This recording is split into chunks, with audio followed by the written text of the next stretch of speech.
Warning, incoming game over. Warning, incoming game over. And hello.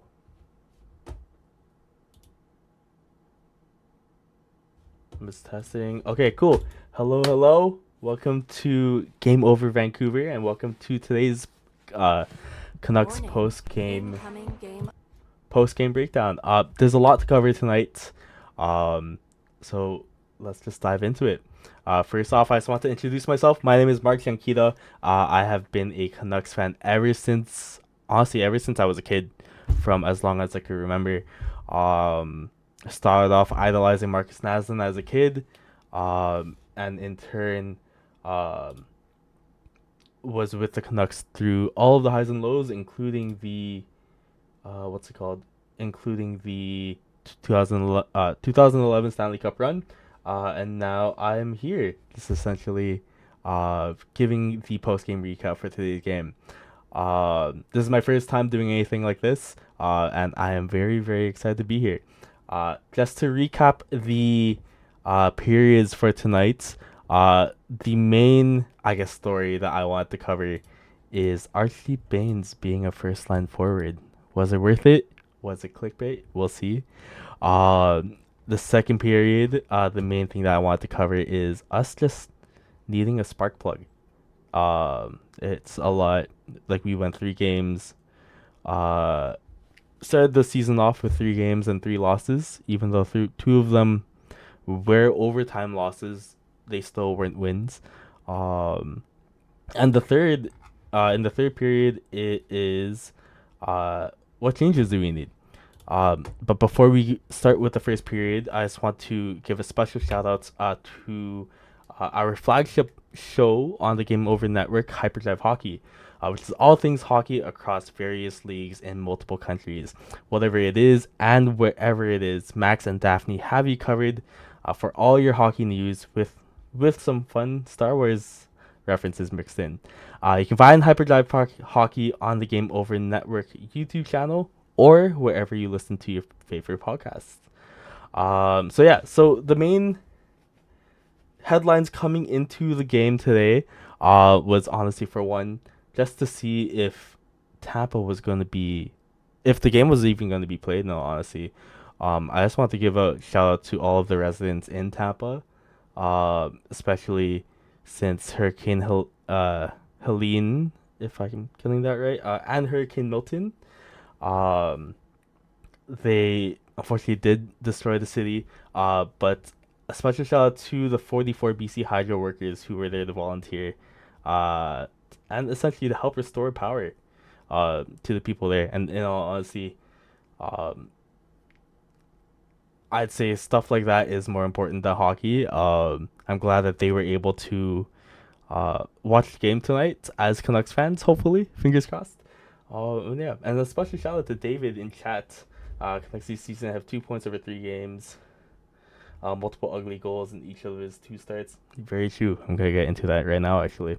But yeah, other than that, the main headlines was one, Sealev's getting started over Lankinen, but as well as that first line being Baines, Miller, Besser, which is very interesting because you're coming from a player who doesn't have that much NHL experience, but he gets to play with the first line, which is pretty nice. Also, Tyler Myers wasn't as injured as we all thought he was. I remember all of us after that first game and first injury were kind of, I guess, not overreacting, but we're just so used to bad news that once that injury was classified as a day-to-day injury, it was a very nice surprise to see him there. And also, going into the game, Daniel Sprong scratched. I fear that he's in Toch's doghouse, essentially the same thing as Kuzmenko from last year, but at least he doesn't cost millions of dollars. But just to recap the game, it started off very early with Nikita Kucherov scoring, which, in all honesty, I don't think was Sealev's fault. It was a decent wraparound, but Noah Jolson did push a Lightning player into the crease, which did which did essentially allow the goal to go in, if that makes sense. Instead of watching where the puck was, he was making a defensive blunder very early into the game. And then into the second period, right after the Canucks were starting to look a little bit better, coming off of a power play, Braden Point scores his second goal, which after looking at like the first Canucks game, it was very obvious that one of Seelov's weaknesses was point shots. So it was pretty ironic that Braden Point was able to score for the Lightning for their second goal. And it wasn't until that second period where the Canucks essentially started to, I guess, regain some of that urgency. Very much shades of the 2023-2024 season where they start losing in the beginning, but then their momentum starts to go up afterwards. And it seemed to have gone with that momentum into the third period, but unfortunately, Cirelli adds another goal early into the third. Thankfully, though, even though we were down 3-0 with all hope lost, Garland essentially he answers with a power play tap-in goal for the Canucks. Very much Zach Hyman-like. You can honestly say, if you're a Ronaldo hater, a Cristiano Ronaldo tap-in. Good evening, Adam Fireberg and chat. Hello, guys. Oh, wait, no, my mic's here today. Hello, guys. But yeah, a very simple but very much needed tap-in goal from Garland. And honestly, I had hope going into that where I really thought we'd at least be able to tie it and possibly get a third overtime loss. But due to a 4-minute high sticking penalty from DeBrusque, it essentially took away 4 minutes of offensive time. There was a potential fourth goal from Michael Esimont, where he did essentially push Seelov's pad back, and thankfully the call was challenged by the Canucks and it was overturned. But after that, I guess like overturned fourth goal, we weren't able to keep up that momentum. A lot of the team was very tired, and we let in a empty net goal from Brandon Hagel. My personal overall thoughts, though, as much as it was an ugly game, it didn't necessarily look like the first two losses. The first two games, it did more so seem like the Canucks were messing up, and it was our game to lose. But even though this game was ugly, Tampa was just a better team at that point. To go through the good and bad of this game, that first period was rough. It was very, very, very rough.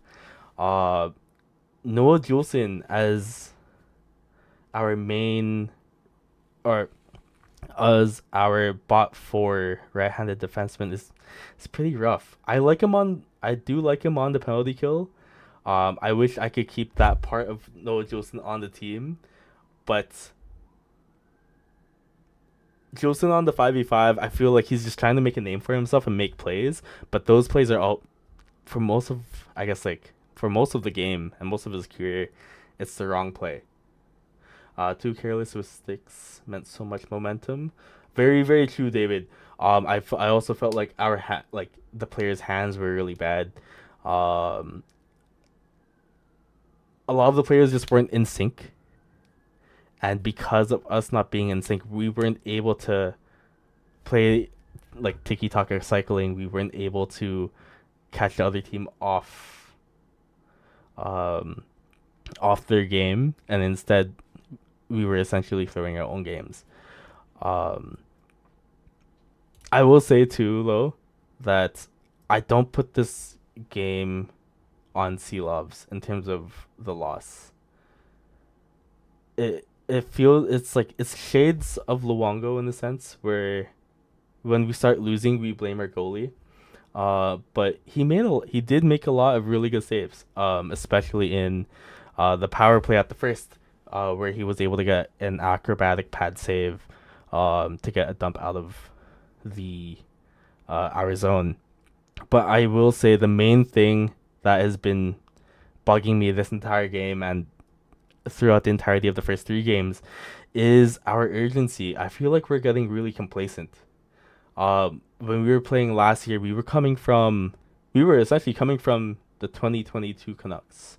We were essentially coming from the tail end of the Benning Canucks, which didn't really have that much aspiration to begin with. But now we're coming into the season as cup favorites, which, for one, is really, really nice to hear for once. To have the media on our side. The loss wasn't only on CLOs because so many of his teammates threw D under the bus. Very, very true as well. Good point, David. But what was I saying? But yeah, I felt like during the entire first period, I saw nothing from the offense, and that might be because we play a different game with Demko in the crease versus Sealoves and Lankinen. But at the end of the day, if we don't play with that same urgency to get that puck literally just out of our zone, then we're not going to make it. Like, to heck with Stanley Cup playoffs at this point. I just want to make the playoffs, which might be an overreaction because it is early. But it is what it is. To look at the good, though, I will say there was very little for me to complain about Archie Bains. Obviously, he's not a top 6 forward right now, but he has the game sense for it. I do think his hands are very jittery. I do think he does need a significant amount more experience in both the NHL and the AHL to make a difference. But I wasn't like, his game was okay. Like he was able to find the puck. He was able to make some good chances as well. Got some decent shots in net. But I feel like if I were in his shoes playing not only the first game of my NHL, not my first game of the season, but to be playing on the first line, there's a lot of pressure on you. I think he played somewhat decently. He just wasn't able to capitalize on those moments, which I guess is normal because he's pretty green. And I will say this, like, maybe I'm looking at it because I grew up in Surrey as well. Same thing with Archie. And I might be looking at this with very rose-tinted glasses, but I always felt like he was overlooked. I'm not glazing him. I'm not like fully hyping him up as a player, but this is someone who was overlooked in the WHL and then immediately like won the WHL scoring title. He went undrafted in the NHL draft, but then signed for the Canucks and then literally played his way up to the AHL All-Star game. I think I want to say give him another year and he will be a pretty decent bottom 6 forward. I think if you're looking at him now, he's still very raw and still very green, but at the end of the day, he can still make a difference in the future. Excuse me. Also, a big plus, we didn't give up a power play goal. Especially during that 4 minutes minor to the DeBrusque high stick. We did not give up a goal against one of the best power play teams last year, which is honestly really impressive. That in part honestly was that's why I say that Noah Jolson on the PK is someone that I want to keep, and Noah Jolson on the 5v5 is someone that I'd be okay just scratching every day. But we were able to at least hold that part down. It was only in the 5v5 when we started to try to make chances where we blundered. And at the end of the day, Vasilevsky is just a wall. We did have a significant amount of chances. Unfortunately, we weren't able to get it by him, but Vasilevsky's Vasilevsky. There's a reason why he's one of the best goalies in the league, and unfortunately, we played against a good Vasilevsky, which is even better. than normal. And one last thing, actually, before I want to switch over to the second period, is that I think something that is very underrated in his game, even though mainly because he's known as being a sniper, is Best's defense is improving. It might just be me, but his defensive thinking has been pretty good. I've been pretty impressed with his forechecking. He's moving back to backcheck as well. I think I actually, you know what? It kind of worries me because this is his contract year. So hopefully he doesn't get too expensive. But at the same time, I'm very glad to see a part of his game improving.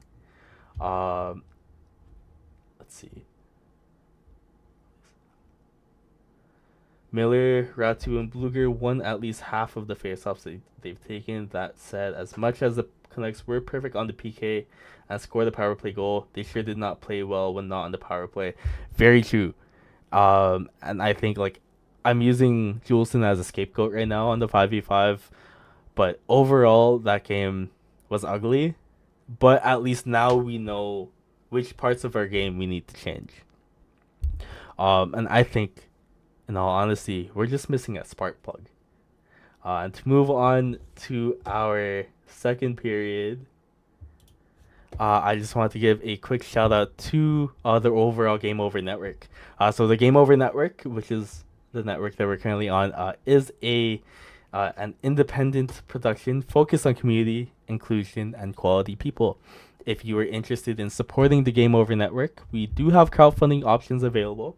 In the description of this episode, you will find a link to our Patreon, and we are also working on a page through LaRouche, crowdfunding platform for companies originating in Quebec.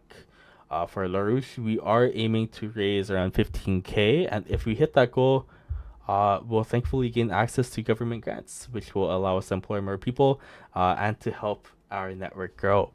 So throughout going into the second period, honestly, we need a spark plug. And I'm looking at my notes right now, and all I see is we need Dak. I miss Dakota Joshua. Garland seems lonely. And I think missing out on Dak it's very noticeable in these first three games. For one, I hope he does get better. Coming back from not only I guess the surgeries that he had to go through, but just the mental block of I guess getting a tumor. I believe it was getting a tumor removed.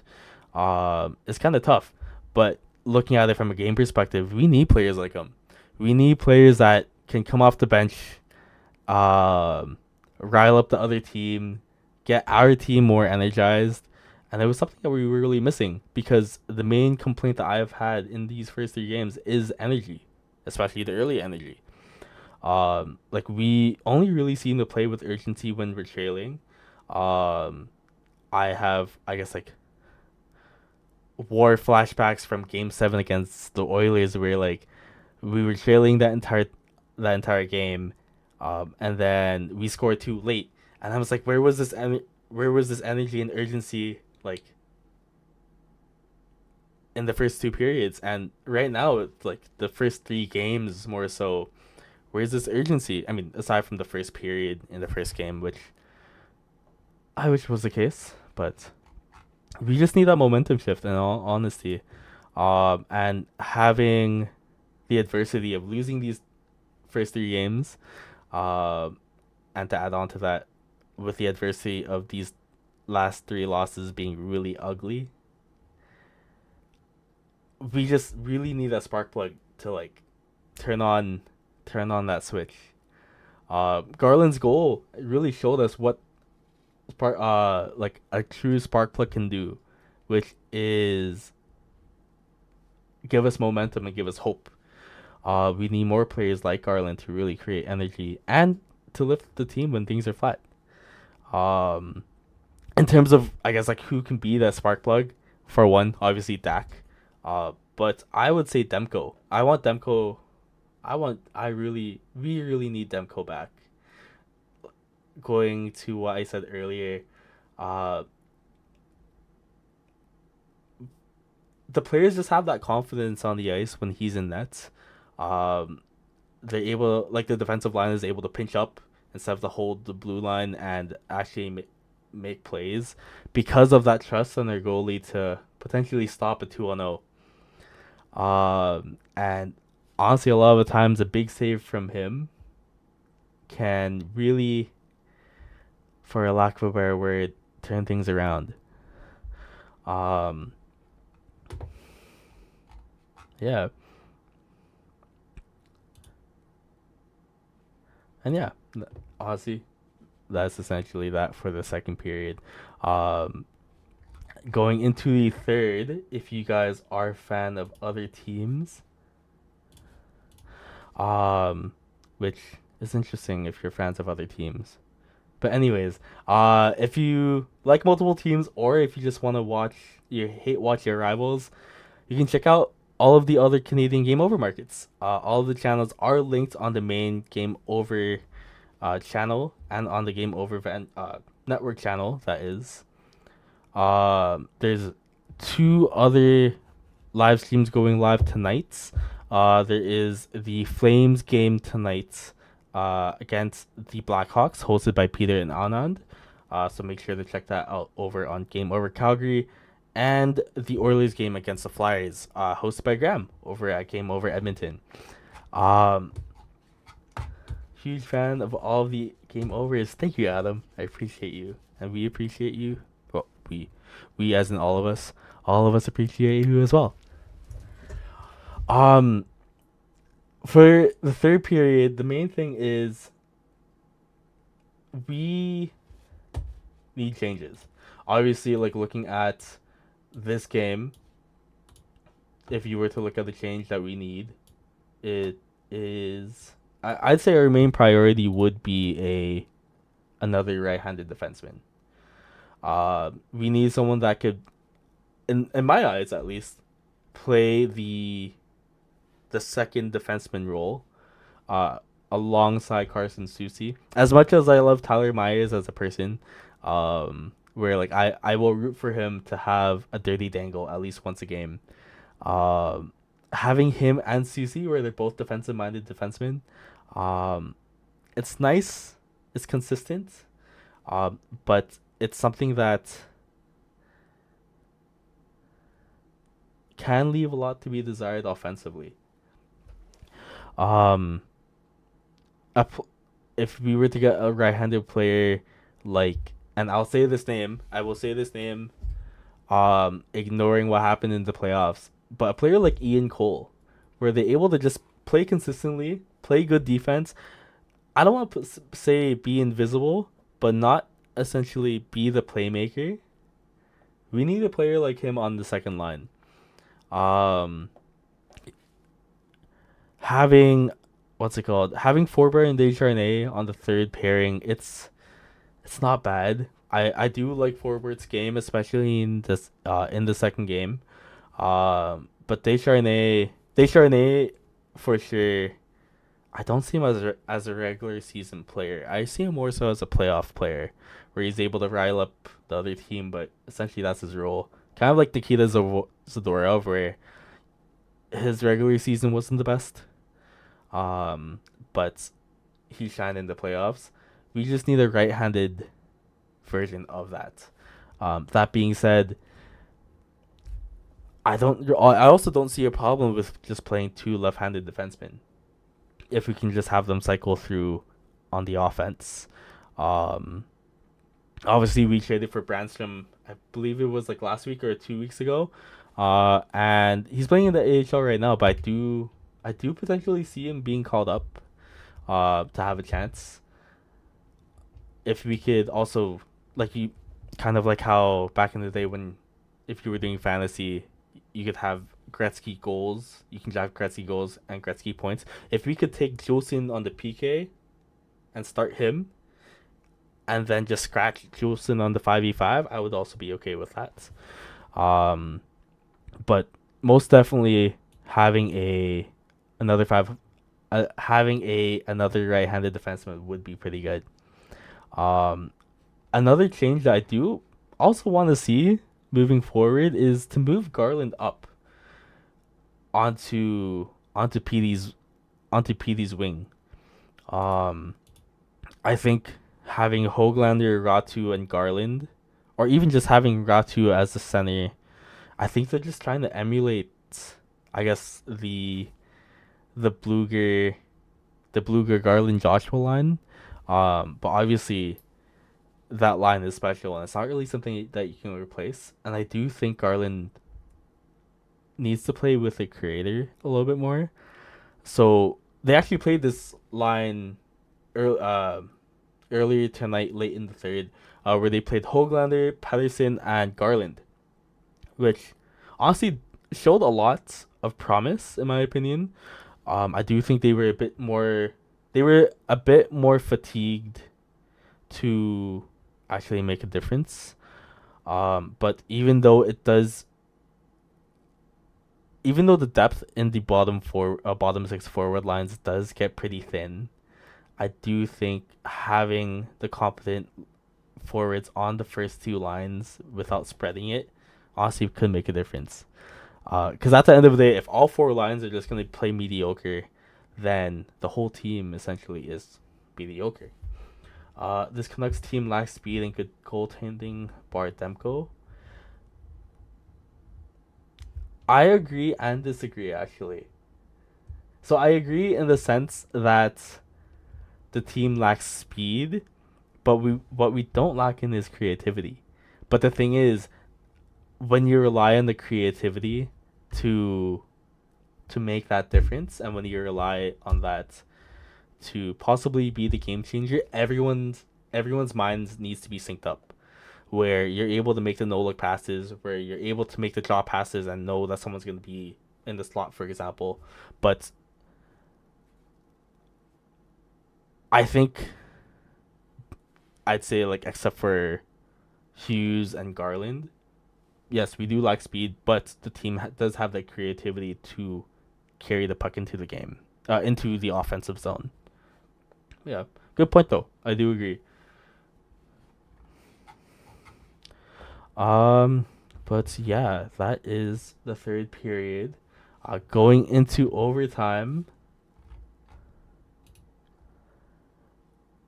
I just want to open up to the chat to see if any of you guys had any questions, pertaining to. Doesn't have to be just the Canucks. Could just be about Vancouver as well. I know Kaja and I did talk about our favorite Pixar movie, which is Cars. Um, but what's it called? Yeah, now is the time to open up, I guess, the chat to you guys.